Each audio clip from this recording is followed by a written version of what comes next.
everybody. So we've all been in meetings where somebody will come forward to give a presentation and they will end up reading every single word of every single slide. And then we think to ourselves, oh my goodness, I could have read this by myself at home in my pajamas.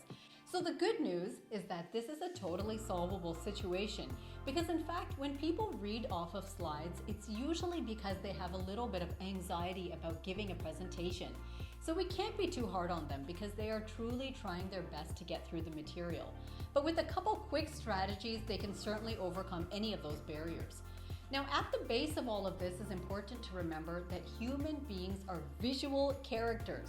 So that means that if your audience has a choice between watching the slides that are moving behind you or listening to your voice that they've already been hearing for a few minutes, your slides are going to win every single time. And that takes me to my first point, and that is never have more than 10 or 12 words on a slide. If you have copious amounts of information on there, you are forcing your audience to forget about listening to you and instead sit there reading the slides. And you will also be in a situation where you end up reading the slides as well. So the point of the slide is just to give a very quick snippet of information so that your audience knows what it is that you are about to expand upon. It should never have more than a couple words at a time. Next is my most basic tip that I notice that a lot of people forget, and that is to have your laptop or the source of your presentations in front of you instead of behind you. Now, the only thing worse than somebody who reads every single word of the presentation is somebody who faces the presentation and reads every single word of it, absolutely losing the interest of the audience. So make sure that the source of your presentation is in front of you. You should never have any reason to be turning and looking at what's happening behind you because that is for your audience. Next, I would encourage you to add some graphics to your presentation slides.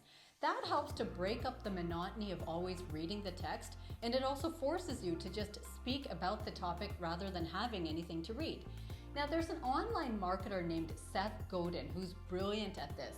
If you watch any of his presentations, his PowerPoint slides are just full of photos and graphics and infographics and other pictures, and then he just talks on top of that, and it's really effective and the audience always loves that.